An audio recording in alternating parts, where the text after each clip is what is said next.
Hello, CMA Nation. Well, there are few weeks during the year that get a sports fan as jacked up as the opening weekend of March Madness. And lo and behold, we are finally here. Can't wait for the action on the hardwood. But before we get to that, I can't wait for this podcast because, boys, it is time to enter Sandman Sports. As always, I'm here with two of the best in the business, and both are national champs in my book. Let's start with Mr. Pat Klett, the man who brings humor, levity, and lately some absolutely elite research to this pod. If you have not been following his Stone Cold Locks, maybe it's time to start. He's like the 1985 Villanova Wildcats, the underdog everyone roots for, and when he crushes it, people are like, holy shit, what? Just kidding, Pat. You are freaking awesome. And then there's Bill Sanders, and we are going to call him the 1996 Kentucky Wildcats of this pod, considered to be one of the greatest, most dominant teams in the past 40 years. I think that fits the incredible talents the Sandman brings to this podcast every single week. And while I could have went with perhaps some other teams, I chose Kentucky because Bill likes his bourbon. So drink up, my friend. You deserve it. Cheers. All right, before we get into it, let's tell everyone where they can find us. Sandman listeners, you can find us everywhere, just like busted brackets on Friday morning. One freaking awesome place that is never busted is our jam-packed website, entersandmansports.com.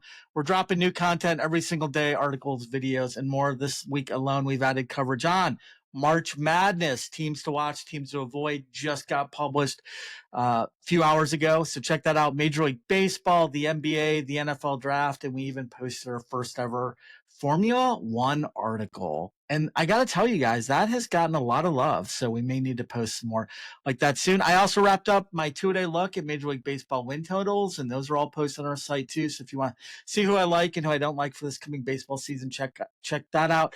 There are other places to follow us as well: Instagram, Facebook, YouTube, all at Enter Sandman Sports. All right, well, let's get into it, boys. First of all, happy St. Patrick's Day belated, Pat. It's St. Patty's Day. I didn't even know. Pat McCrotch. Are you just rolling in from the bars? This is on Tuesday morning. We're doing this, listeners. So Pat, I think, just rolled in. We get a whole week still celebrating Rory's win. St. Patty's week. I know. Rory winning on St. Patty's Day. That's freaking awesome. And then we got Bill here, who woke up in San Jose, California to do this pod. Thank you, Bill. Awesome. Yeah, it's early. Yeah. It's early. We're ready to go. Let's do it. Can't wait. Love this week.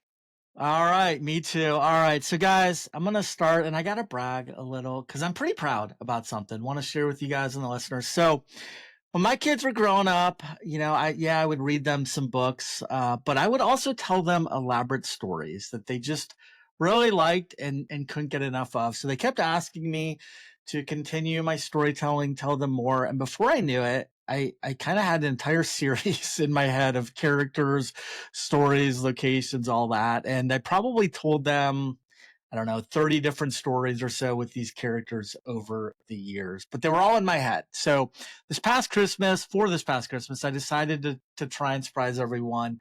I rewrote the first story that I ever told them, trying as best I could to remember as many of the details. I then hired a publisher to do illustrations, and I was expecting just to get a few copies for my family for Christmas. But the editor really liked the book, thought it had a chance, so they expanded the book with a lot of extra stuff for kids, like maps, activities, riddles, fun facts, a lot of stuff. So anyway, long way of saying, I am now a published author of a children's book. It is called Carla and Stryker's First Adventure. Just went live on Amazon the other day. So if any of our listeners are interested in checking it out, please do so. I'm already working on the second one too. And this was supposed to be done for Christmas, but it just got done about a week ago. I guess that's how publishing goes. So took my kids out to a nice dinner last week, surprised them. It was a very cool and special night. So I'm proud, but that's not really what I want to dwell on here. What it got me thinking about was, let's make this opening a little more kid-themed today. So here are my questions for you. I'll set them up all now, and then we'll go at them one at a time. So the questions I'm going to ask are, what are some of your favorite books that you remember reading as a kid or that your parents read to you? And kind of the 1B part of that similarly is, Were there any books you read often to your kids that they really enjoyed? Then I want to get into some of your favorite kid-themed movies. So any animated movies, Disney, Pixar type movies that you really enjoy watching.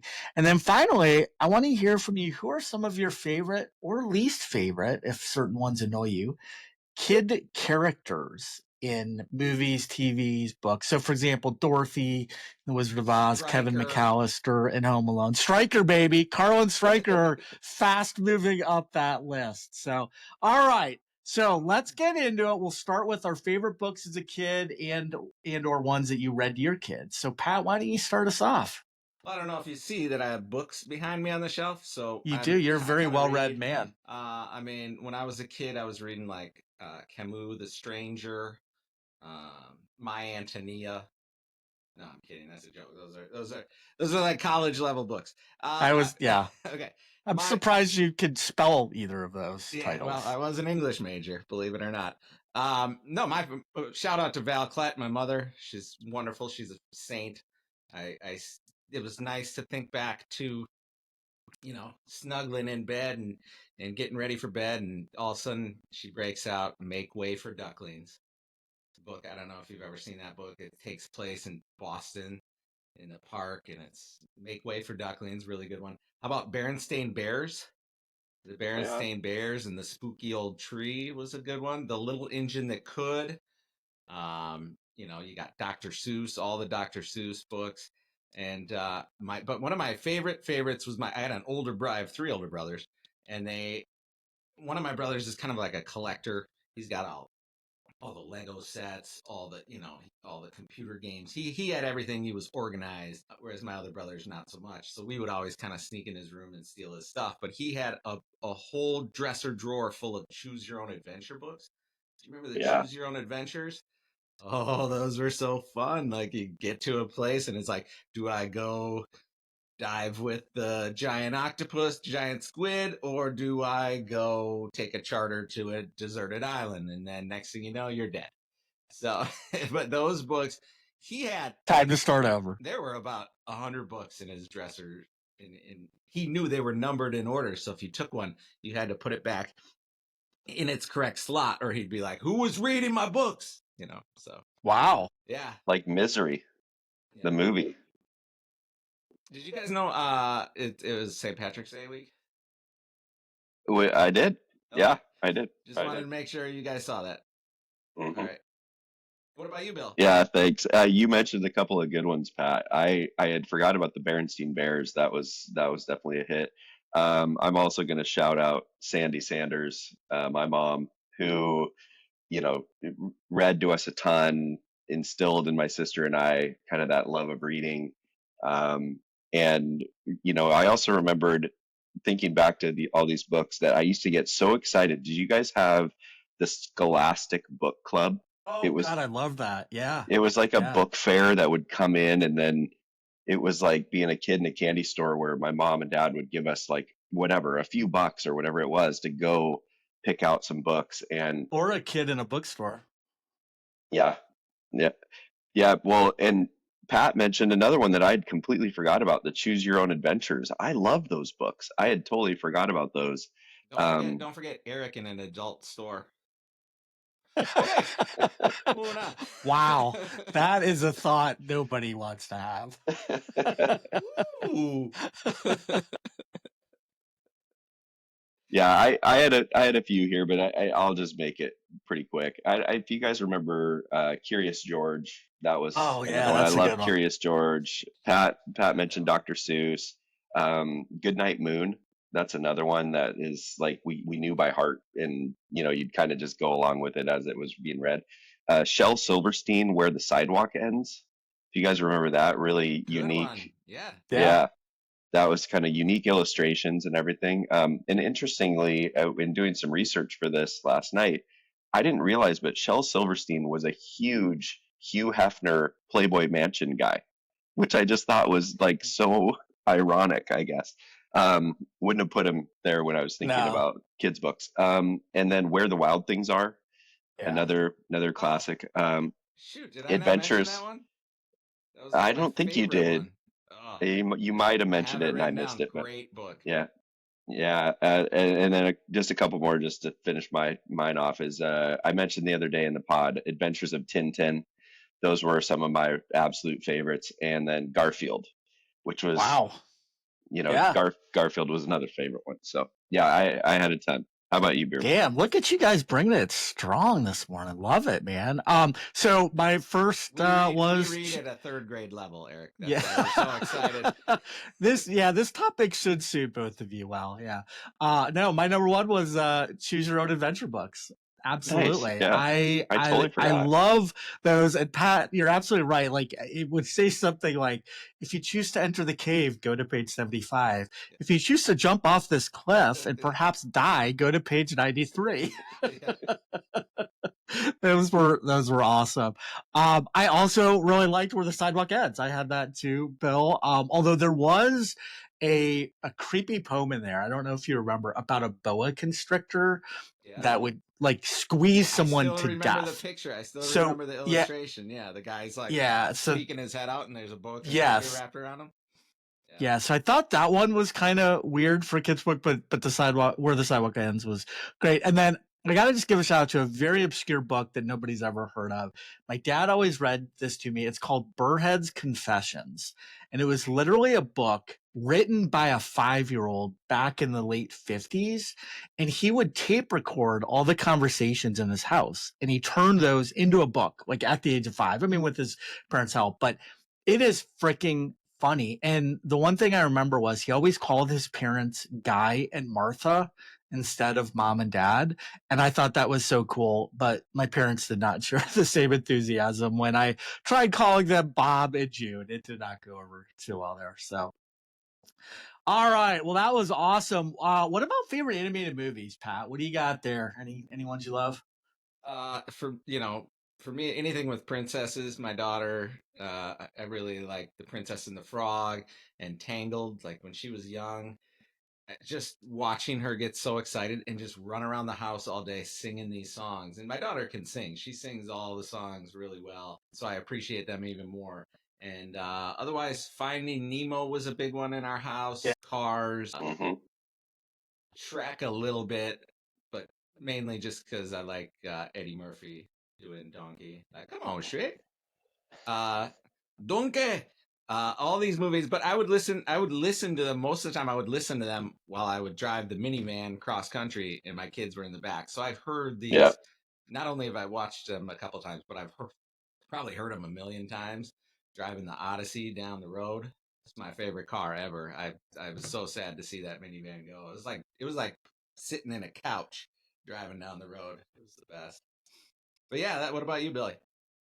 Yeah, I mean you mentioned all mine, Pat. And I think what's funny about these when I was thinking back is kind of what you were just alluding to, which is, you love them because you see the joy in your kids, but then you also just am like, do we have to watch Cars one more time? Like, so you kind of have that like the love and Hate. hate. Yeah, the love and hate of these titles. The one that I would throw in there that I actually really enjoyed out of that group was The Incredibles. I Yeah. really liked that one. Was one of my favorites, I guess, of that mix. But you mentioned Cars, Finding Nemo, and then Bierman. I just wanted to mention one thing. Give a shout out to Sydney. The first category I was thinking about books that we read to our kids. Yeah. Yeah. And Yeah. I just wanted to throw this in there because I had to ask her the name of this book. I just could not come up with it, and it's called My Lucky Day. And the thing I loved about My Lucky Day was if you skipped a page just to kind of move it along for bedtime, Sid would be like, "Dad, Dad, no, no, That's a you pro you move. you Yep. skipped a page," and I'd be like, "Oh, I skipped a page, yeah, yeah," and go back Yeah. and I just love that the routine of it all was so fun, and then just to have your kids get so into a book that they knew every single word of every page, every picture, but they just still loved it. That was just a memory that I really wanted to shout out. So Yeah. Yeah. And I forgot to mention Brown Bear. Brown Bear was one that It was Cooper yeah, I that was read uh-huh. like my a bazillion times. yeah. I would read that in different voices to my kid. It'd be like, Brown bear, what do you see? And then the next animal would be a different character voice. Like, I see a chicken looking at me. That is fantastic. So Pat, do your kids do impressions my and daughter, like voices? my daughter is crazy. It's just a little bit loony like me, and my son is completely normal. So my daughter, unfortunately, She got the has the voices in her head. So we'll see That's how cool. that It's a good goes. legacy that you're passing on to them. Yeah, sure. She'll be great. She's gonna party. That's unfortunate. I mean, I hope she's okay, but she's gonna party Uh, anyway. yeah. All right, so you guys mentioned a lot of them. I Finding Nemo and Shrek are two of my favorites, but Monsters Inc. I don't know if anyone mentioned that. I love that one too. All of them are funny with good messages, but they're also ones that parents and kids, I think, both can relate to. I will also throw out Hercules and The Emperor's New Clothes as two underrated gems that I also really like too, but there's a lot of them, and we've all seen them many times. All right, kid characters that we like or dislike, and then we'll close out this topic. Pat, who do you have here? Kid characters that I like or dislike. I forgot to do this part of the prep, so You want me to jump in? let's just say I liked them all. There's not a one that drove me crazy. Good pivot. They were all great. No, I was.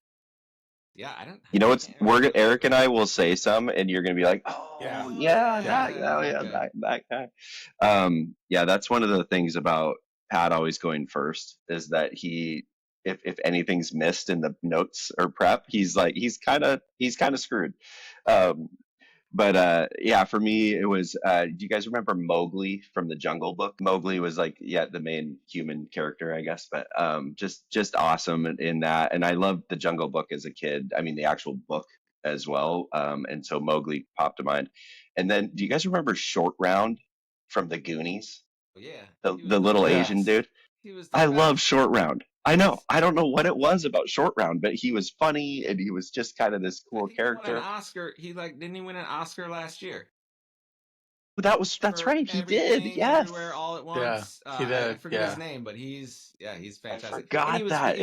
He was Data in Indiana Jones, or was it Short Round is Indiana Jones? Data is Goonies. Data was in Goonies. Yeah. Okay, I had those backwards. Yeah, because I was going to say that he was also in Indiana Jones, Temple of Doom, and so I had those backwards. Shoot, yeah, but Data in Goonies is who I was thinking of. He was awesome, but then in Short Round he was also great, but that wasn't really a kid's book or movie. I mean, the guy did rip the dude's heart right out of his body, like in Temple of Doom, which was a little creepy as a kid, but. Yeah, those were just a couple that popped to mind. How about you, Eric? Yeah, so I'll start with ones that I can't stand, and it is the entire cast of the Goonies movie. I hate that movie. No. Seriously, it's one of my least favorite funny that I called movies. That out. They annoy me. I also don't like E.T., and I find Elliot to be quite irritating as well. And then every single kid shown in Full House is the worst. So everybody sucks there. All right. For ones that I like, do you guys remember the Olsen twins? Yeah. Do you remember the show called Silver Spoons? Yeah. Ricky Schroeder. Ricky Schroeder played Ricky Stratton. Dude, I loved that kid primarily because he was really rich, and I always wanted a train in my house. He had the train. Oh yeah. I mean, come on, that was freaking awesome. And then Kevin Arnold from Wonder Years. I don't know. Maybe it was the voiceover that I liked more so than actually him, but I kind of liked him too. So, and then we got to go way back. Winnie, that's true. But we got to go way back for this one. How about the Little Rascals? Spanky, Alfalfa, Buckwheat, causing all kinds of problems. So, and then, come on, Punky Brewster. You got to love Punky Brewster. Oh, wait. So you're telling me Goonies are bad and Punky Brewster is good? Yes, that is what I'm telling you. We're now questioning everything. That is what I'm telling you. There goes half our audience. Yeah. Now we're down to 3 I'm trying to cater to the female listener, Pat. There are more children characters than just boy characters. There are strong female characters like Carla in Carlin Stryker's First Adventure that you can find on Amazon.com. Oh, I thought you meant Ding. Carla from Cheers. Oh, All right, guys, that was fun visiting our that was childhoods fun. and honoring the children with our kid theme segment. But it is now time to get into the show. So let's do it. We will start with headlines. We'll get into our hot takes. Stone Cold Locks this week. We will be taking a break from golf and focusing on March Madness and our Thank goodness. final four picks. Yeah. Then we'll get into this week's top five, which will also be March Madness themed. And of course, we'll have plenty of fun and shenanigans along the way. Plus, Pat will break down the NAIA Division III bracket where he likes Southeastern Nevada Tech to surprise folks. All right, well, let's get into it. But they're a good squad. A good backcourt. We will. And that's what you need. They have a really good backcourt. They do. All right, well, let's get into it. We're going to keep these headlines short because it really is all about college basketball this week. But in golf at the Players' Championship, Jordan Spawn and Rory McIlroy tied, took it to extra holes where McIlroy persevered and won in a 3-hole shootout. Rory wins his second tournament of the season. He also won the Pebble Beach Pro-Am. He could be setting up for a special season, guys. It just feels like he may get a major or two this year. Perhaps he finally lands that ever-elusive Masters crown. Briefly, the NFL offseason continues with a flurry of trades and signings. And the biggest signing this past week occurred in my very own hometown, where the notoriously frugal Cincinnati Bengals backed up the Brinks truck, ponied up a ton of money to lock up two of their superstar receivers in Jamar Chase and T. Higgins. And as happy as those two guys are, nobody is happier than quarterback Joe Burrow, who now can concentrate on getting this team to Super Bowls with what promises to be one of the more explosive passing offenses for at least a handful of more years. Super Bowl or bust, Bengals. Let's do this. But all the big news really came from the hardwood, where conference tournaments took place and teams jockeyed for seeding and in some cases played for their lives in trying to get to the big dance. Congratulations to Michigan, Florida, Houston, Duke for winning the Power Four conference tourneys. And because there's always bitching about the 69th team, this year that team was West Virginia, which I do have to say was a little surprising that they were left out, as they had 6 quad one wins, including over at the time number 2 Iowa State and at the time number 3 Gonzaga. They did have some bad losses though too, and that ultimately was their undoing. And yes, it stinks for their fans, but come on, you have an entire season to not be on the bubble, so get over it. All right, guys, we're keeping the headlines short this week, like I said, so let's get into it. That means it is time for our hot takes. Yes, that's right. It is time for Sandman Sports Hot Takes, brought to you by Mike's Hot Honey. The honey's so good, Michael Jordan once asked for its autograph. It is incredible stuff, guys. Go to mikeshothoney.com, order some, or go to the honey aisle at your local grocery store. You will not be sorry. All right, Pat, start us off, sir. Hot takes. Well, Vikes got Harry the Hitman back. So that's good. Skol. Skol Vikes. Year 14 with the Vikes. Other than that, watched a little bit of the ACC championship with Duke and Louisville and Dick Vitale on the call. I don't know if you guys saw that. Oh, nice. Dickie V back. Dickie V. I love that. He was tearing up at the end. He was Yeah, like, that was thank you so much for bringing me back. He was awesome. And his voice is a little strained. So the PTP isn't as electric of a call, but it's great to hear his voice again. Congrats to Rick Pitino leading his 6th team to the tourney. I mean, that guy started back in '83 before he became a vampire. He's he is scariest looking coach. If that coach told me to run hard, I'd be like, and do whatever. I'd be scared to death of that guy. He's so scary looking. But the great thing about this tournament, the matchups, you have different matchups and styles, different conferences.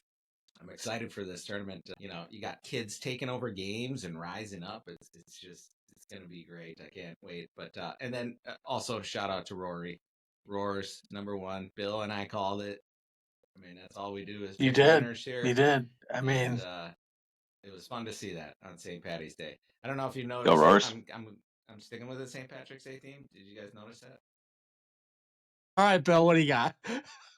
Yeah, I think most of mine you guys hit on. I was going to call out the Players is just such a phenomenal golf tournament every single year. It just delivers, and I think in part because the iconic 17th Island Green at TPC Sawgrass, you can just see these professionals that are so good, like gearing up to get to that hole. It's so, and then the par 5 16th is just such a great lead in, and then the walk to the 17th tee box, and they're all looking to see like what's the wind doing, what's the, in that shot. I mean, I would love a chance to get it, to take a swing at that Island Green at some point in my life, but it's just not a very hard shot, and yet it just causes these guys all sorts of pain and frustration. I mean, JJ Spawn in the playoff, I don't know if you guys got a chance to watch it yesterday morning.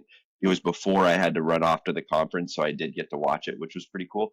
And I mean, he hits this shot that just floats up in the wind, and he could not believe that that ball flew the Island Green, landed in the water, and he ended up making triple, and it was basically over. It's just, I just love this golf tournament, and it was really cool to see Rory. I'm a huge Rory stan. I love the guy. Love how he stands up for what he believes in. He comes out. He says he's very honest in his opinions. Anyway, so I was just really happy for Rory. Some really cool stats there, just leading into the Masters too. First time he'd ever won two tournaments before the Masters in his career. So the guy's in great form. It's going to Yeah. be really interesting to see. Scotty's been, when Scotty's not Scotty's? even good, he's still right there, but he's Yeah. not. Something's off there a little bit. So It's a the putter. Players was I my mean, other. Rory's going to be everyone's choice for to hope to everyone's just going to want him to win career the Masters slam. tour. It's just, I Yeah, mean, it'd be man, so I'm cool. rooting for the kid. So Yeah. that's really cool. Eric, I was going to throw out, which I figured you would mention both of these, but I just thought the Bengals and their signings, I was really Yeah. curious to hear your thoughts, because I I love thought it. I love it. Jamar Chase, I was like, feels like a no brainer, but T Higgins, that was a lot of money for T. It was. He hasn't been able to stay healthy. I would have been okay if they let him go, but honestly, I'm okay with it. It's two of the arguably 10 best receivers in the NFL all on one team with an elite quarterback. I mean, our window is not going to be open forever, and That's what I like at least too, it yeah. stays open for a few more years. You let Higgins go, maybe they can get another guy in there, but Chase, that was key. You let Chase go, you're in trouble. So I love it. I love both of it. They got the money. They just are never willing to pay it. They got so much money. I was happy for you guys. Yeah, I was happy for Cincinnati fans. I thought that was really cool to see. Michigan also winning the Big Ten, I thought was cool. I was watching the Husky Michigan game when I was in town with you earlier this season. It was really the only time that I sat down and watched a lot of Michigan play, and I was so impressed with that big white kid. And I think his name's Wolf, last name Wolf. It is. That dude, that's Wolf and Golden. Yeah, Wolf. I like that guy's game. He probably doesn't translate into the NBA at all, but he's just one of those kids as a college player who I thought, like, this dude is gritty. He's tough. He gets baskets. Like, he's a good passer. Like, he's just, anyway, I really liked his game. So I was happy for them to get Dusty May back and then just have that success. And then my last comment, and Pat mentioned Dickie V, which I was also just going to shout out, but he already did. But I really thought North Carolina should not have made this tournament. In a down year in the ACC, I thought they got in based on Dean Smith and the legacy of UNC. I mean, more than, they probably deserve to this season, when I thought West Virginia just had a much better resume. If Bob Huggins is still coaching at West Virginia, I just don't see how they don't let West Virginia get in this tournament. Maybe I'm wrong, but the guy talking at the end, I always feel bad for those guys that have to come on at the end and then explain the committee and that guy was like, yeah, I don't know. We just, it just did not go over well. Someone's going to be left out. And then Eric made a good point. Right. Eric made a great point, is like, hey, you know what? Win a couple more games. Don't lose a couple of games. At the end of the day, there's nobody to blame but yourself. But I did think that West Virginia, I saw North Carolina shouldn't have got in. Yeah. On Twitter, there was 111 out of 111 of this one bracket projector model. All 111 had West Virginia in, and that was the first time in history that it was unanimous choice had not made it into the tournament. So you can see that like all the models and everything. And guys, I'm in California, and every hotel here apparently has like these new green energy codes. And so you have to put your key in to get the power to turn on, and then this light keeps turning off it's like motion. I was And wondering why so you're. I go into the dark. Wow. So I'm gonna go turn that back on just because Okay, I go feel like ahead. I'm in the dark. Was But Bierman, go born for in the it. dark. I think we need a bait appearance every You single merely episode. live in the dark, Bill. I was born in the dark. I'm back. All right. So, So I recently read an article in The Athletic, and it's one of those lesser known stories you guys know I love and often recount on these airwaves. So let's get into this. If I told you last week there was only one unbeaten team left in college basketball, you might assume it was a blue blood powerhouse in Division One, but no, it was Damon University, a small D2 school in Buffalo, New York. They play in a 400-seat gym that sold out exactly twice this season. Yet here they were 27-0, hosting the D2 East Regional. They were ranked number 1 in the country. The last team in all college basketball, still hadn't tasted defeat. And the crazy thing is, last year they lost 3 of their top scorers, including one who transferred to D1. Their coach, Mike McDonald, he's a Buffalo coaching legend, molded this group in a machine. The Wildcats held opponents to 37% shooting, which was best in the nation. They won by an average of 22 points, steamrolled some of the best teams in D2. Their coach is So the Michael question then McDonald? becomes, Michael McDonald, yeah, he's a good. I'll never be the same again. I think Pat did roll right in from Yeah. the old Dubliner bar there in Chanhassen. The question now becomes, can they win it all? Well, we got that answered on Sunday when they were upset by number 5 seed Thomas Aquinas 79-74. So very nice season, Damon. Sorry you guys got upended, but it got me thinking that going undefeated in any level of college basketball is insanely difficult. And I just want to give some props to the last Division I team to run the table, and that was Bobby Knight's 1976 Indiana Hoosiers. So many teams have come close. UNLV in 91, Wichita State 2014, most recently Gonzaga in 2021. All fell short. This Indiana team, Scott May, Quinn Buckner, Kent Benson, remains the gold standard for perfection in college basketball. So props to them. Props to Damon for almost getting there. You got to believe it will happen at some point, or will it?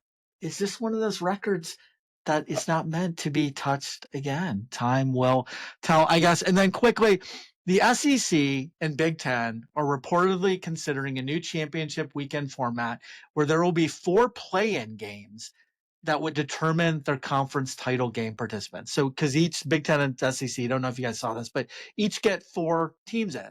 So they're actually recommending possibly like the number 1 seed and the number 8 seed would play each other in championship weekend, and whoever wins that game gets the automatic bid to the tournament. While I get why they want this, and spoiler, it's money, money, money. This is an awful idea. Why in the world should the 8th best team in the Big Ten or SEC still have a shot at the national championship? It makes 0 sense to me. I mean, this past season, in the Big Ten, the number 8 seed would have been Pat's 8-5 Minnesota squad, who went 6-5 in the conference. In the SEC, it would have been South Carolina, a team that lost in the Cheez-It Bowl to Illinois, which was the 5th best team in the Big Ten. What the hell are we doing here? These teams weren't close to being elite, and yet under this format, they'd be 1 upset away from a playoff berth. No, thank you. If the conference title games are broken, then just scrap them altogether and move on. There are plenty of other ways to generate revenue without turning conference championships into a bloated, unnecessary mess. Expanding the playoff was already a compromise, but doing this, it's just rewarding mediocrity in the name of cash, and it pisses me off. College football should be about earning your way in, not getting a 2nd or 3rd or 4th chance just because you exist in a major conference. Do better, SEC. Do better, Big Ten. All right. Guys, let's move on to the Stone Cold Lock segment. Last week it was all about golf, and yeah, I got to give props to actually all 3 of us, but more so the 2 of you, as each of you had had Rory, and he won the whole freaking thing. But yeah, I did have Corey Connors, who finished in the top 10. So I finally got a point too. All three of us earned a point last week. Nice job, boys. Nice job. And now Pat we're is not picking still golf. leading. But now we're not picking golf, taking a week off. So we are gonna take a break from golf and instead focus on what really matters this week, and that is the first weekend of March Madness. So we're gonna go region by region.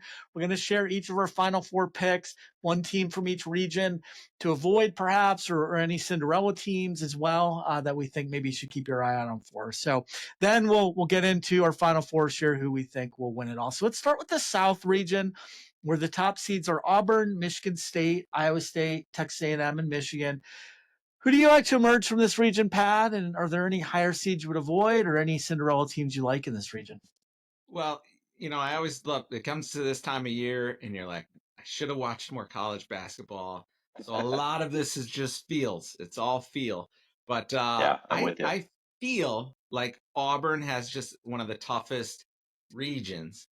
And I think Texas A&M is going to sneak through this region. And most of this tournament, I feel like is going to be chalk, and you're going to get a lot of the one seeds. But if I'm going to pick an upset or a seed higher than one or two, give me A&M coming out of this bracket or coming out of this region. Okay, Yeah. I like it. I like that. You like any other Auburn, Cinderella or any? The problem with Auburn, and obviously they've had a tough 3 games. They haven't looked great lately, but I think part of that is they had the one seed locked up and it's rest, and so that could be smart. They could just come out and just steamroll everyone. However, they do. I feel like they do have some tough teams in their region, and a lot. They could get they could get Louisville, right? I don't have the bracket in front of me. Louisville, I think they could get Creighton. Louisville or Creighton round 2. Those are some Yeah, decent round teams. 2. Creighton's okay. They got some shooters. I've watched them a couple times. And then yeah. Sorry, I'll turn off my. All right, Texas A&M. I like it. Yeah. We're starting things out with number 4 seed. Wait, what making about it you? all the way. Wait, sorry, Dragon. And what was yours, Bill?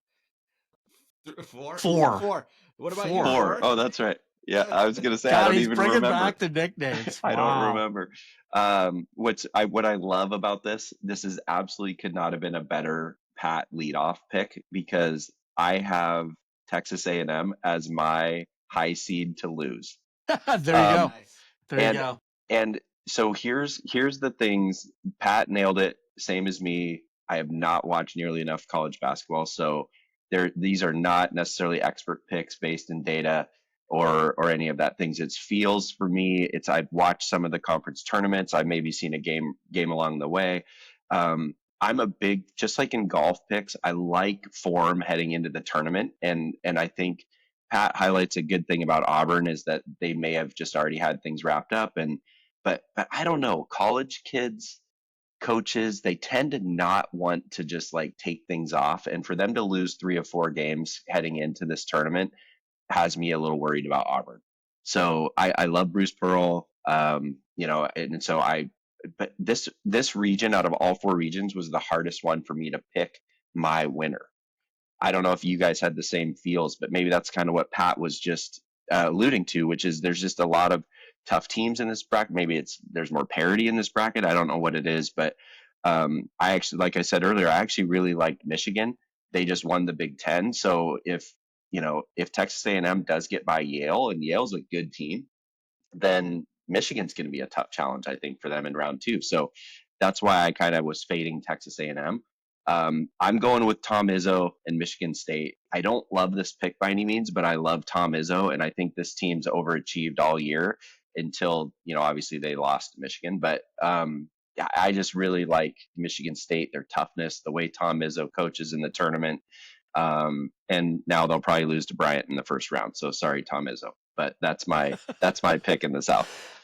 All right. Well, we have 3 different picks coming out of the South. I do have Auburn emerging from this region. I hear you. I know they've lost 3 of the last 4, but that was to 2 number 2 seeds and a number 4. They've been impressive all season long. They also meet the Ken Palm criteria. That is a statistical benchmark and has been a fairly reliable predictor of men's basketball champions. Since 2002, all but 2 national champions have met this criterion, and it includes ranking in the top 20 for both adjusted offensive efficiency and adjusted defensive efficiency. This year, there are 7 teams that meet that criteria. I'll share a few more as we go along, but Auburn is one of them. So I do like them to emerge from this bracket. I actually don't like a lot. I don't think this bracket is that difficult. I don't think Michigan State is that good. A&M actually does probably concern me. Michigan to me is hot and cold, and it's hard for me to admit this, but I think they're fairly overrated. So I actually like UC San Diego as a Cinderella that could upend them, and honestly Lipscomb against Iowa State, only because Iowa State's their second best players injured and out. So that concerns me. So yeah, I'm going with Auburn here. Yeah, I don't know if you saw that Tough to game argue. against Michigan, Wisconsin. I watched a little bit of that one. I think both teams were shooting like 20% in the first half. Like no buckets were being made. I feel like that. Yeah, Michigan could be a little overrated. That's why I didn't even mention them. Yeah, I mean, I've followed them all year. They'll have some good wins, and then they'll follow up with clunker. I don't see they're gonna see them making a long run here. But all right, well, let's move to the West, where we've got Florida, St. John's, Texas Tech, Maryland, and Memphis as the top 5 seeds. I personally think this is the toughest region. I think this one's a tough one. So, Pat, what do you got here, buddy? Yeah, give me Florida. And the only hiccups I see, I mean, you got UConn. If UConn beats Oklahoma, and UConn's got the coach, and they won last year, and they still have a few pieces from last year. And then St. John's, who I haven't watched a St. John's game. I don't know. I mean, I hear they're doing great. But you get these teams like these teams that creep up every year, and everyone's like, oh, they're so good, but they're not one of the big teams, and I just don't see it. So give me Florida. Give me Florida out of this region. Yeah, same for me. I got Florida. I would avoid St. John's. This just feels like, and it might be Rick Pitino's vampire status, as Pat mentioned earlier. I'm not a Pitino guy, never have been. I'm not rooting against the guy. I think it's incredible what he's done with a bunch of different programs. But this is just one of those ones that, for whatever reason, feels like they're going to stumble. And I don't know, maybe it's, I'll give you Bill an Self, example. maybe Bill. it's I'll give you an example. Yeah. It's kind of like, it reminds me of, was it San Diego State with Kawhi Leonard? Mm-hmm. They came in, they're like, ooh, they're the new team this year, San Diego State, Kawhi, and then they lose. They lay an egg. Yeah. Yeah, I think that now what I do love about St. John's and what little I've seen of them is they play defense and they work their tails off. And I love teams like that. It's just kind of always been my favorite. So, but in the tournament, you got to put the ball in the basket. I just don't know if they've got enough there to do it. I don't know. There's some good coaching matchups in the tournament too, but it's cool to see Kansas and Arkansas. I think that's going to be a fun one in this bracket or this region. But Florida to me is hands down the best team in the country at the moment, and that's where I'm riding in the West. By the way, why is Florida in the West? I never understood. So here's another bizarre. Question. Why do we have South, East, West, and where's North? Like, I don't know. Yeah. I know. That is Midwest. Yeah. Who's the genius Midwest who came up with this one? It's like A, B, C, and 4. Yeah, no, that's good. That's a good call. Also, Bierman, before you go, your parents' names are Bob and June. That's classic. That is Marcy's aunt and uncle as well. And when you said that earlier, I was like, no way. That's crazy. That's hilarious. Yeah. Bob and June. Bob and June. Love it. Nice. What do you got in the West? Yeah, so as high as I am on Florida, I could see any of those 4 other teams making on the region. I do especially like St. John's and Maryland, but we are going to go with we are going to go with Florida. I watched one of their games against LSU a couple weeks ago, and I mean they were just playing dominant. I was so impressed, and I told myself then and there, I am picking this team to go far in this tournament. They just won the SEC tournament, so I think you called them out. Like 3 or 4 weeks ago, you did. I love this team. Yeah. Love this team. They also meet the Ken Palm criteria I mentioned earlier. Kansas has the big name, but I see them losing Arkansas round 1, so I would avoid picking them. It's the big brand, but this is just not their year to. I don't even think they're going to win. Tough Their Arkansas, first game. tough Yeah. matchup right away with Calipari and Arkansas. Yeah. I mean, Arkansas is Yeah. very tested, and they. I could also see. I did mention Missouri not all that long ago, and I think I might have wrote about them in my six pack. But I could also see Drake beating Missouri too. Just Drake's got a good team, but I mean that's not a huge. It's an 11 versus 6, so not a lot of Cinderellas jump out at me in this region because I think it is top heavy and some strong ones. So, all right, let's now go to the East where we've got number 1 seed Duke, followed by 2 Alabama, 3 Wisconsin, 4 Arizona, and 5 Oregon. Who do you got here, Pat? In this region, I have Duke coming out of it. Just impressive that they were able to win the title, the ACC title without Flag or whatever his name is. Yeah. Cooper Flag. Cooper Flag. That's a weird name. Anyway, but otherwise, Alabama's got some shooters that could. And Wisconsin's decent, but again, Wisconsin, Michigan. After watching that game, I just don't have any faith in the Big Ten. Dude, I have no faith in the Big Ten. Arizona's solid. They're playing. They had a rough start, but I guess they're playing pretty hot right now. But yeah, so give me Duke. I think this is gonna be pretty clear cut.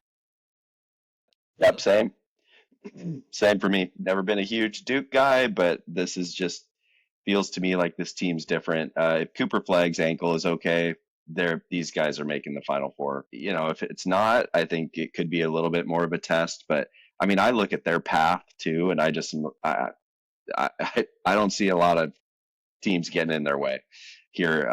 Alabama's obviously really, really talented and strong.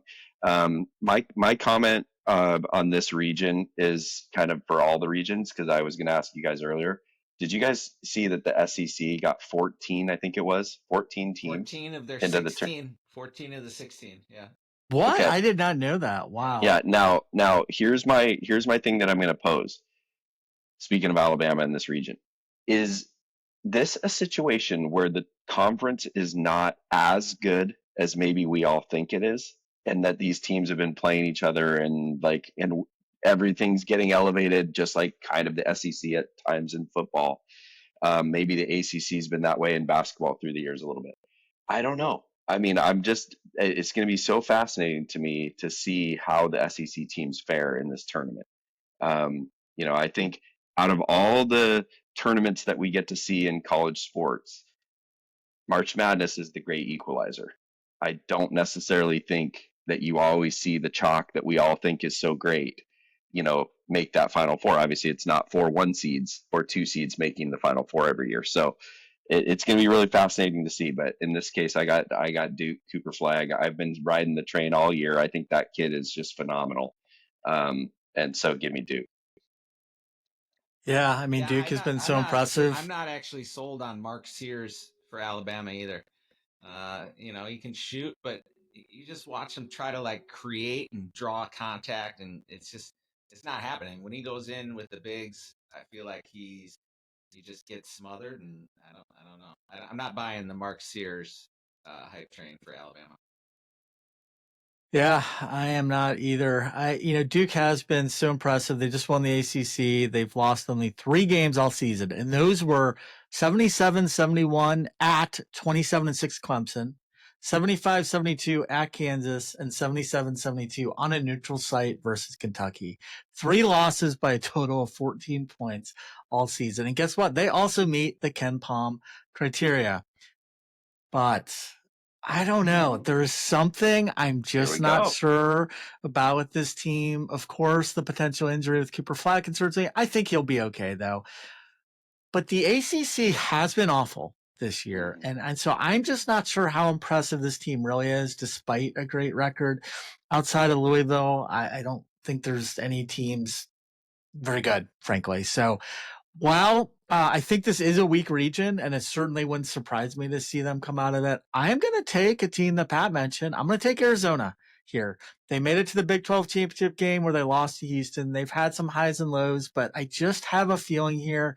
With that said, I could see them losing to Akron in the first round too, but I'm going to take them to go to the Final Four from this region, upset Duke. And I do also like Montana as a potential upset candidate against Wisconsin, who I think, as Pat kind of alluded to, I think they're overrated. I think the entire Big Ten is overrated. So you're not going to see too many Big Ten teams on my positive list here. So, all right, let's move to the final region where it's Houston, Tennessee, Kentucky, Purdue, and Clemson. Pat, hit us up on this one. Yeah, I have coming out of the north, I have Houston. I have give me Houston. Houston always seems to disappoint though. Every year there's hype on Houston. It's like a loss in the first or second round. So it's a risk. I know it's a risky call, but from what I hear analysts talk about, I maybe watched like a quarter of a Houston game, but defense is the key here. And you either need a good defense, solid defense, or a couple shooters in the backcourt usually to win this thing. So, yeah, give me Houston coming out of that region. Other teams in that region, Tennessee. I always like Tennessee. I feel like competed really hard against Auburn this year when I watched that game, and Ziegler's a good player. He can shoot and take over a game. So yeah, give me if not them, Tennessee, but probably Houston. Clemson is another team that I think could come out, and that I think they check your boxes with whatever criteria you were talking about, Eric. They do not meet. They do not meet the criteria. No, I No. thought they did. Anyway, it must be a different criteria. What's the name of your criteria again? Ken Palm criteria. I had the Jenny Palm. Okay. The Jetty Palm. Jetty Palm. Yeah. That's all I got there for that reason. Yeah. I thought maybe you used the Rosie Palmer. Palmer criteria. No, give me Wofford out of this region. I think Wofford is the team to beat. Wow. That Wofford pick has me a little flummoxed there, Pat. That's awesome. I have Houston as well. Kelvin Sampson, love this team's athleticism. Again, as you guys will probably know already, I just love a really good defensive, scrappy team. And Houston fits the bill. They have been a little bit of a letdown at times through the years. But I think that most of this team from last year that went deep is back, and they're going to be a challenge in the north region.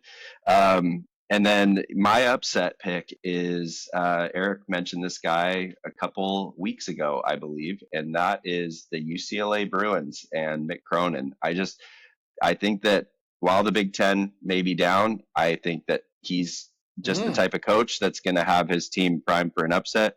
Tennessee probably walks into the second round, but that's my big upset pick. Interesting. I think Tennessee goes down, in the second round. Wow. That's a hot take, buddy.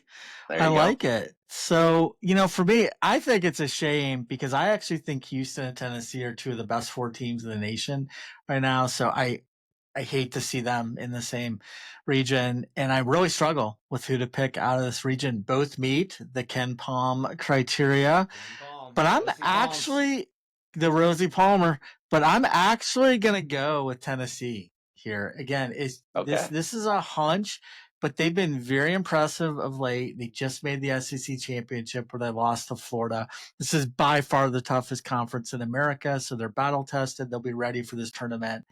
As far as teams to avoid, I hate Purdue, but I also do not like Kentucky. I think both are overrated.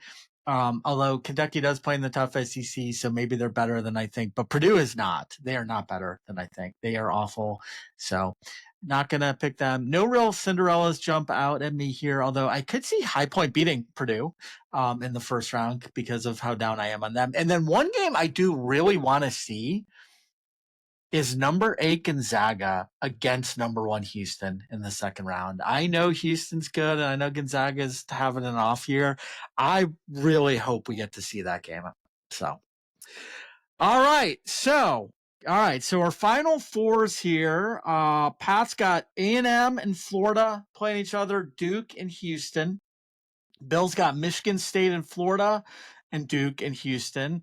I've got Auburn and Florida, and Arizona and Tennessee. All right. So, who do you got making the championship game and cutting down the nets, Pat? Give me Florida. I was impressed, just like you were a few weeks ago. Started tuning into college basketball, watched the Florida game. They got the shooters. I have them beating Houston in the final. Florida over Houston. All right. 89-72. God, we're doing scores. No, 89 72. I'm writing it down. I'm kidding. I'm writing it down. Yeah, Florida. I like it. For me, I got Florida versus Duke, and I got Duke. Give me All Cooper right. Flag all the way, cutting the nets down. All right. So, before I share with you my winner, let me share with you all 7 Rosie Palmer teams here. So again, since 2002, all but 2 national champs have met this criteria. 2014 UConn and 2015 Duke are the exceptions. Duke, Houston, Auburn, Florida, Tennessee, I already mentioned. And then 2 others that might be surprising and 2 teams to keep an eye out for. Gonzaga and Maryland are the other 2 teams that meet that criteria. So, all right, for the national championship game, I'm going with Florida versus Tennessee, and I'm picking Florida to win it all. So there we go. An all SEC final, and taking Florida to win it all. All right.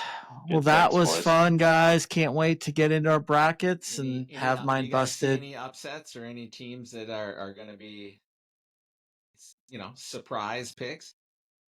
I've heard a lot of UC San Diego beating Michigan because Michigan's tired from that long, a lot of people are hot on them. And then Drake is the other dark horse favorite. Hearing a lot of rumors about them being solid, beating it. I could see both of them. Yeah. I could see both of them going deep. Yeah.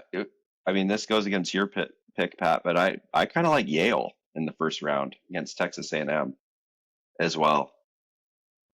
Those Ivy League schools going back all the way to Princeton, almost beating Georgetown back in, I think, 90 maybe. It was 89 90. So Yeah. Hopefully it'll be a good tournament. Yeah, I think it will be. I think it's going to be. I think there's not one clear-cut team that that you just know is going to win it. I think there's a handful certainly that could win it. So, going to be fun. I do think we're going to see, I mean, I probably think this every year, but I do think we're going to see a lot of low seeds make I guess it's low. I think we're going to see the cream rise to the top here. I don't think we're going to see any crazy Cinderella runs all the way to the Final Four this year. I agree. Yeah, me too. All right, well, let's dive into this week's top 5, where we're going to keep with the March Madness theme, and we're going to share out our top 5 favorite moments and memories from March Madness over the years. This can be buzzer beaters, teams, players, coaches, heartbreaking losses, thrilling wins, crazy storylines, anything at all related to this tournament. So that's what we're going to do today. Pat, why don't you start us off with your number 5 and 4? All right, my number 5. I just went with early moments. When I first started watching the tournament with my older brother, it was probably 83, around that time. 84. I was a young kid. I was around 7 years old, but starting really into sports. But those early year memories, I just remember being a huge fan of the lefty Johnny Dawkins from Duke. Just every time I'd go play Nerf hoops, I was Johnny Dawkins. And then and Patrick Ewing.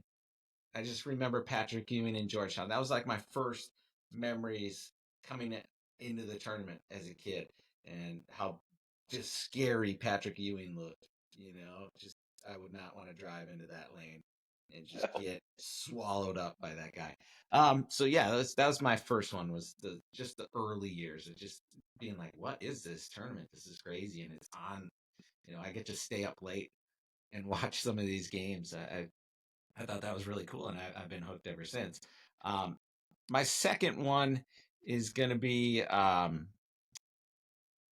thought sorry, Eric's going to hate me for this because I don't have Bring them it. listed in order, so it just might take me a second to transition from Oh, 5 to 4. So, but I'll go with the Duke teams of 91, 92 era, Bobby Hurley. And I'm not a huge Duke guy either, Bill, but I thought those years were pretty cool. And Christian Leitner, obviously, with the shot. Um, that was quite a moment. And Coach K, and they're kind of a big deal. So those years, and it was in Minnesota. So our basketball coach had at the time had an option to go watch. We could go down and watch the practice. I missed it. I couldn't go, but the rest of the team went. But I thought it was really cool because all the guys were there. Shaq, that was like the Shaq years. Shaquille O'Neal, and LSU. And funny story, did I tell you guys I ran into Christian Leitner up in northern Minnesota at a random, really small town hotel. oh no. And we were doing a job on the Canadian Minnesota border, and he's walking out to his car, and I'm walking in from working, and I grabbing some things together, and I look over, I'm like, "Are you Christian Leitner?" Just random, like I was so shocked. I was like, "Are you Christian Leitner?" He's like, "Yeah, what's up, dude?" I'm like, "What the hell are you doing in this town? It's like a town of 1,000 people, middle of nowhere." And he's just, yeah, Christian Leitner. So Wow. Nice. anyway, we talk and text all the time now. Because we're buddies. Yeah. That's your Okay. boys. Yeah. Was that Bemidji? No, it was Baudette. Oh, It was Baudette, Minnesota. Way Baudette. up there on Okay. the Canadian border. Further north. Yeah. Wow. So, That's cool. what about you, Bill? Did you say you be Grant Hill? I'll be Christian Leitner, and then we'll do the. I was like, No, you didn't give him I that. was gonna be like, hey, the I think it was a 30 for 30. Everyone, I hate Christian Leitner. Like everyone hates. If Yeah, you watch yeah, that that, was you'll good. have a better appreciation for Christian Leitner. He Yes. was, but I was gonna tell him that I don't hate him. Yeah. Oh, nice. Yeah, I actually did see that 30 for 30, and I definitely thought higher of Christian Leitner after it. It was they did a nice job with it. Pat nailed a couple of the things too that I was going to say. For my four, I'll just give my four first because it was Leitner's shot. Hard not to have that. I feel like in the most iconic top five moments. For that, I mean, one thing that I think gets slightly underlooked or undervalued there is that pass from Grant Hill was so perfect.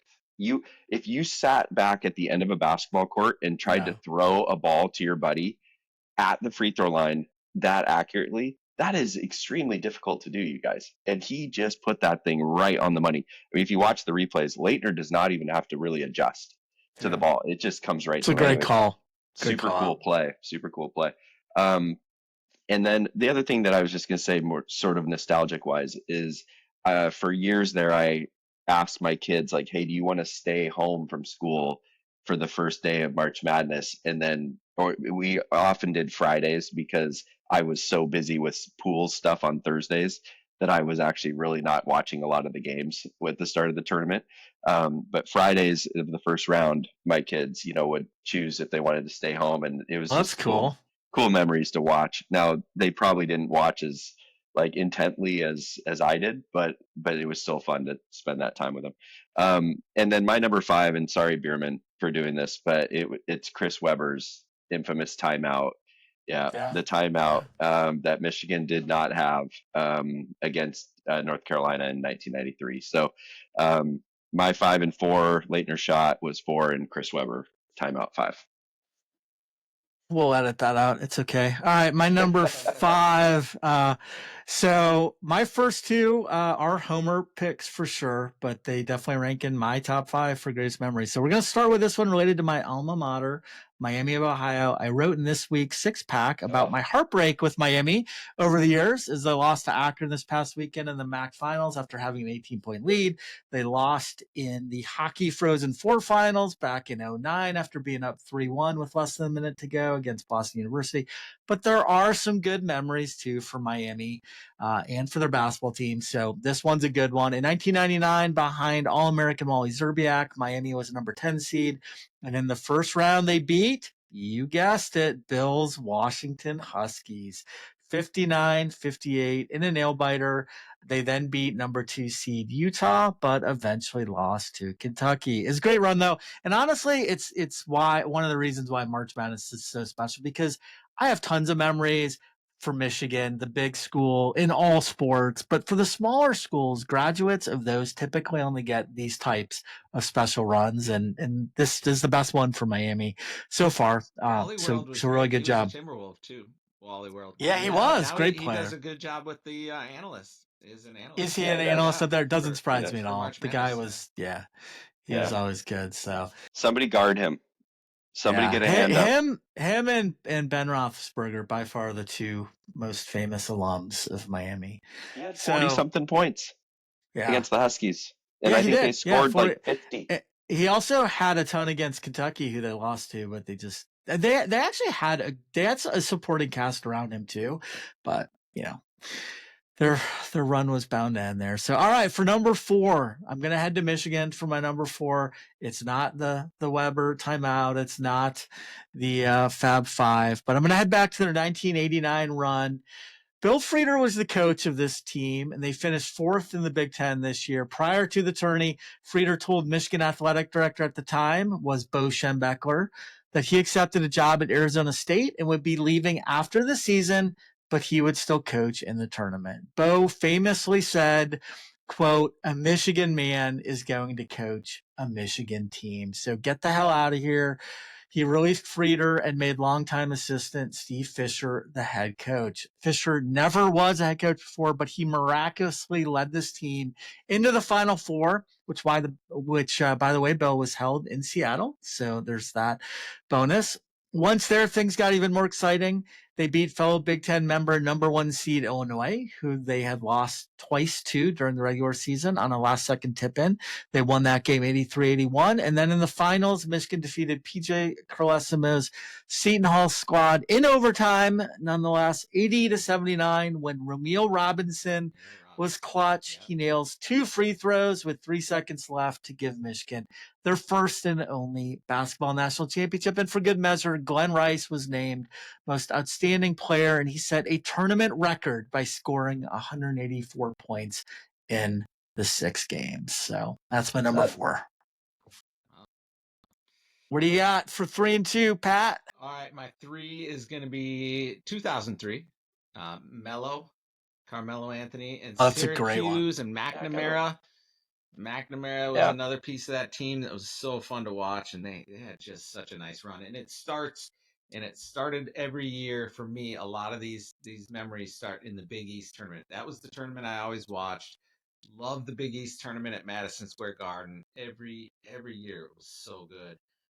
And this was probably the first year I started tuning into the Big East tournament, and it's fantastic basketball.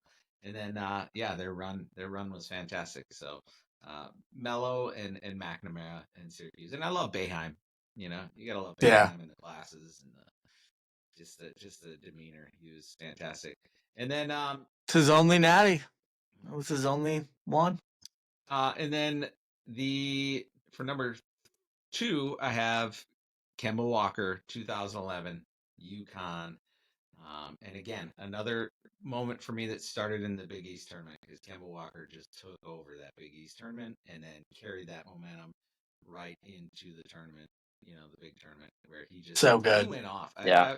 Some of the plays he made and some of the shots he took. Unbelievable. Unbelievable. So good. Kemba Walker. Yeah.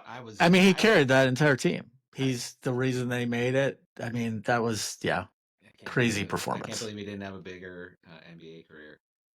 Yeah. Just watching them play, it was like, this guy is just fantastic. So Kemba Walker is my number 2. Beautiful. I love it. I have also coming out of the Big East, I got my number 3 is the Chris Jenkins buzzer beater against North Carolina in 2016 for Villanova. Just unbelievable shot, clutch, super cool moment. I always liked, my gosh, I'm totally dropping the ball on his name, Jay Wright. I always liked Jay Wright as well. You guys mentioned Boeheim at Syracuse. I love Jay Wright at Villanova. So it's a great coach. I heard they just fired their most recent coach at Nova after 3 years, who just couldn't keep it going after Wright retired. The guy was great. Yeah, no, he was clutch. And then number 2 was Steph Curry's run in 2008 for Davidson. So good. I remember being at the airport somewhere watching this skinny kid just light up somebody, and like, who is this guy? Like, and he was just taking big shot after big shot, and it was Cinderella, David versus Goliath for sure.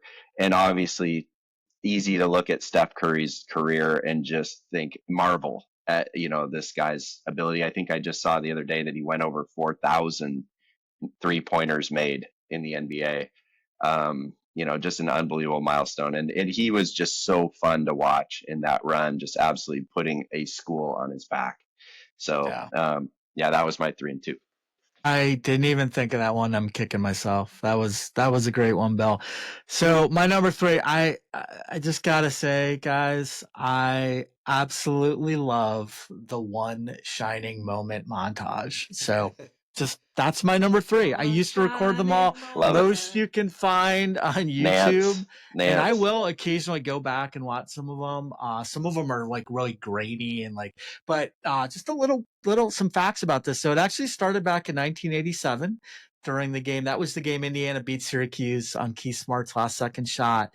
To me, it just doesn't get much better than hearing Luther Vandross belt out that great tune while watching the highlights of that year's tournament featuring at least one clip from every school. By the way, though, little trivia here. This song was originally planned to be aired by CBS after Super Bowl 21 in January of that year, but the game went late, and so they didn't air it. A few weeks later, CBS execs asked the song's writer, David Barrett, if he would tweak some of the lyrics and if they could instead use it for March Madness. So the rest is history. Just a great idea, a great tribute. So well done, CBS. And then my number 2 is as much as we love the massive upsets and the shocking day one results, those dreams usually end shortly thereafter, as the highest seed to ever make a Final Four, guys, is number 11. No higher seed than that has made it.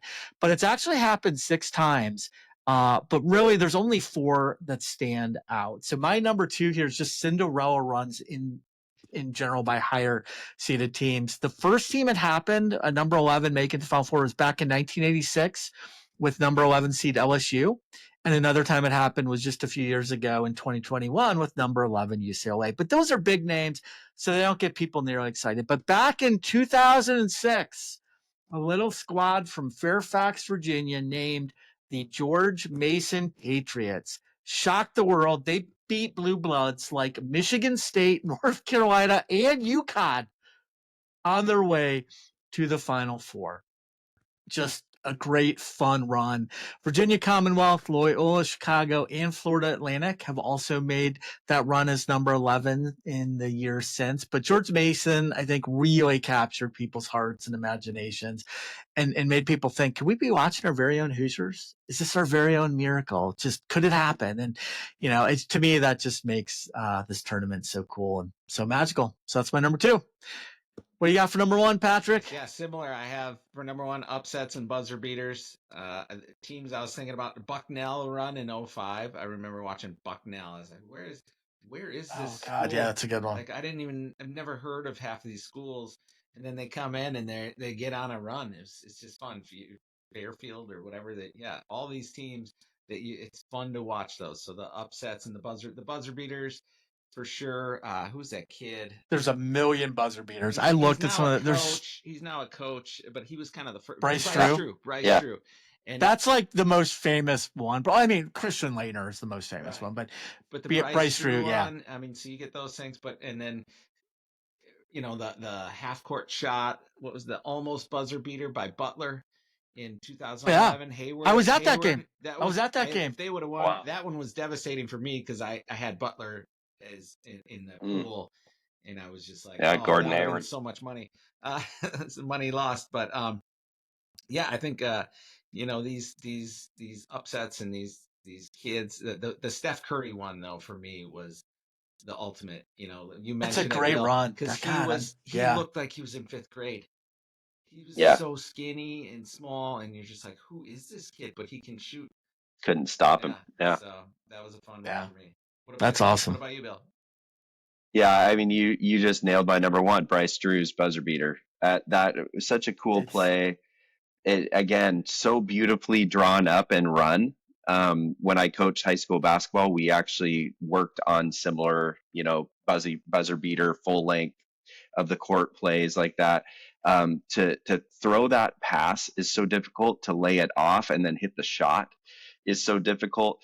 And then what was cool about that moment too is his dad, I think it's Scott Drew, if I remember right, was the coach of that team, and seeing him, Homer Drew was the Homer coach. Drew, Scott Drew's his yeah, brother, who's the okay, Baylor, I think the there you Baylor go, yeah, coach. Yeah. Homer Drew, that's right, thank you. But seeing him celebrating in the back, because again, as a coach, and I coached high level high school basketball, it's so cool to see a play that I know that they spent time on throughout the year in practice, drawing that up, executing that play, and then to see your own kid hit that shot in that kind of moment must have just been absolute incredible moment Yeah, for him that as a was head coach. So that was my number one. it was an honorable mention for me. It's a great one, Bill. For me, my number one. So I just mentioned I love the deep runs by the Cinderella schools going all the way to Final Four.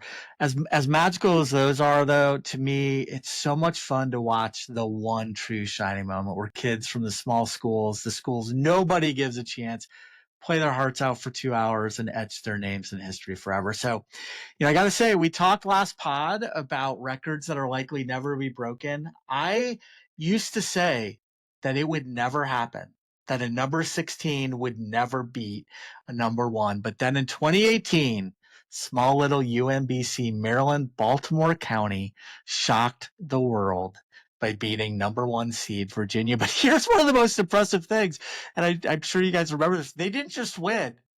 They beat them by 20 Yeah, points. They that was crushed unreal. them. What? Like We couldn't believe that it. that is just crazy. So, It, not only it was happened that again, right? Did historic it happen though, twice? but it also showed other teams it was possible, which is sometimes all that needs to happen. And sure enough, Pat's right. 5 years later, Fairleigh Dickinson upset number one seed Purdue. And this was crazy, too, because Fairleigh Dickinson was the smallest team in the tournament that year, like height wise. Their average height for a team was 6'1". I mean, think about that for a second. Wow, And by no the way. way, they beat Purdue with All-American 7'4" Zach Zach Edey at the Edey. time. So I mean, just crazy. Both of these teams, of course, lost in their next games, but who cares? History and incredible memories were made. So thank you, UMBC. Thank you, Fairleigh Dickinson, for the memories. All right, guys, that was so much fun. It has me jacked up for another awesome What March a Madness. shining Bring moment. on the game. Oh God, let's leave that one to Luther. All right, please. I think we maybe How need about a Michael episode McDonald? 32. I don't know. I think maybe an episode 32, Pat, one shining moment of our first 32 episodes or 31 episodes. Oh, there you go. There you go, Yeah, Pat. Pat, all you got to do is put together our little montage of that. That would I be don't. pretty I classic. barely know how to turn on a computer. He That would could be take. like, instead of the ball was tipped, like the helmets were tossed. Could be the opening line for Yeah. Bill, for Pat.